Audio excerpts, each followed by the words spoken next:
Okay, let's jump straight into this explainer. If you've been tracking global financial regulations, or really just the structural shifts happening in massive emerging markets, you know that sweeping policy directives are essentially the blueprints for the future. Well, today we're breaking down a dense but absolutely crucial 2026 State Council policy document. It's called the Guidelines for High-Quality Private Investment Fund Development.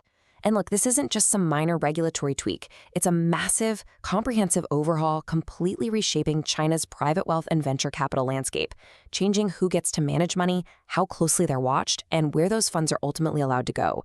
Right off the bat, the opening of this document instantly sets the stakes. There is zero ambiguity here. We're looking at this overarching regulate to elevate arc where the government is aggressively weeding out the bad actors to make room for the good. The language? Totally uncompromising. They're drawing a hard line in the sand between legitimate, value-creating funds and those basically using the private fund structure as a cover-up for illegal activities or shadow banking. To demystify all this, here's our roadmap for this explainer. First, the new regulatory paradigm. Second, tightening the entry gates. Third, high-tech market surveillance. Fourth, cleaning up the market. And finally, nurturing patient capital. Starting with Section 1, the new regulatory paradigm, a fundamental shift in private wealth management. For years, we saw explosive and honestly sometimes unmanageable growth in this industry. But this new document outlines a dual mandate to fix a space that's been plagued by illegal fundraising and poorly managed local funds. Regulators are explicitly strictly prohibiting practices like fake equity real debt.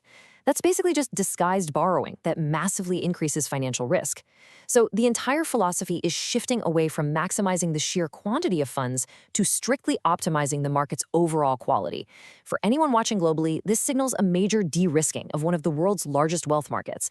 It's all about ensuring that funds actually perform the financial functions they were built for, rather than acting as a backdoor for hiding debt. Moving to Section 2, tightening the entry gates. Think of this as the strict new bouncer at the door of the industry. You really can't just walk in anymore. The whole order of operations has completely flipped.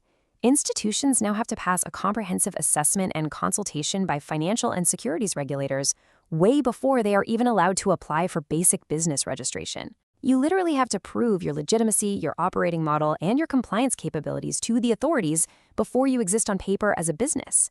So the days of just setting up a company and figuring out the compliance stuff later, yeah, those are officially over.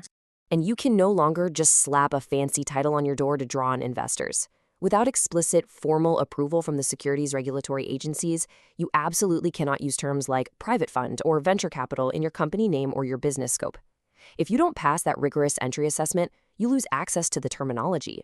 It's a clever way to instantly protect investors, ensuring that if a company calls itself a private fund, it's already been thoroughly vetted by the highest levels of oversight.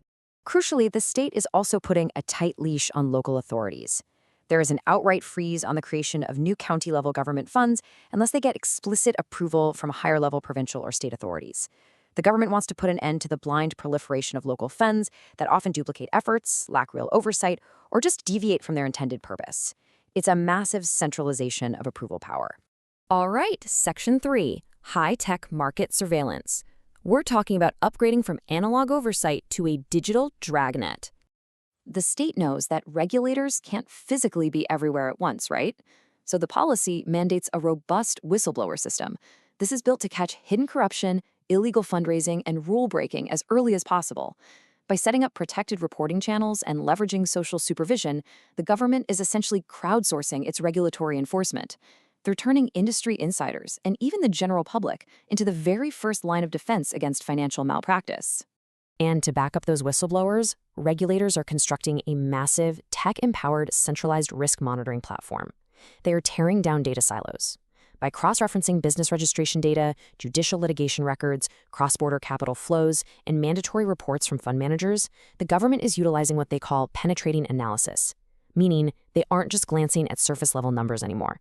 They're using advanced technology to piece through incredibly complex financial structures, automatically flag risky behavior, and track exactly where the money is moving. And don't think state-backed funds are getting a free pass here. They are facing intense internal scrutiny too. The guidelines lay out strict rules requiring state-owned enterprise funds to stay laser-focused on their core business functions. Most notably, they are required to implement full-process IT systems that track the bottom-level underlying assets. Again, we're seeing this overarching theme of penetrating management. The goal is total uninterrupted visibility to prevent the loss of state capital and to ensure that anyone on the industry blacklist is entirely blocked from managing these funds. Let's dive into Section 4, Cleaning Up the Market, Severe Punishments and Risk Disposal Protocols. So what actually happens when you break the rules? The policy lays out specific punishments to systematically weed out non-compliant actors. If a fund commits major violations, they're looking at immediate deregistration, period. For zombie funds, the ones with abnormal operations or that have just lost contact with regulators for a long time, they're given a strict time limit before they're forcibly deregistered as well. And remember those unauthorized entities using protected fund names we talked about? They'll be forced to change their names, or market regulators will straight up replace their business name with a social credit code and publicly mark them as unregistered in the national credit system. Now, here is a truly fascinating detail about how these financial messes are cleaned up. While local governments are ultimately on the hook for disposing of risks and resolving fund disasters in their own jurisdictions, the directive explicitly warns them not to form expectations of relying on public resources for bailouts. Plus, they are strictly forbidden from using private funds to illegally resolve or hide local government debt. The message couldn't be clearer. Clean up your own local market, but do it without tapping into state coffers or getting creative with financial engineering. Which brings us to Section 5, Nurturing Patient Capital, the ultimate goal of this entire regulatory overhaul. You might be wondering, why go through all the trouble of building this incredibly strict ecosystem in the first place? Well, it's all about making room for patient capital. The State Council recognizes a simple truth. Real technological breakthroughs do not happen on a quarterly earnings schedule. They require long-term, stable investment that's deeply integrated with technological innovation, willing to wait out the long development cycles required for genuine scientific advancement. They're basically cleaning out the speculative, fast money players to create a highly secure environment for this patient capital to thrive. Here's the reward. If you're a fund that survives that strict bouncer at the door, and you operate completely transparently under the high-tech surveillance, the state explicitly wants to support you. But you have to focus on 4 critical areas. The policy specifically encourages private equity and venture capital to invest early, invest small, invest long-term, and invest in hard tech. They want capital flowing directly into early-stage startups, small innovative enterprises, and core strategic technologies, not speculative real estate or short-term stock plays.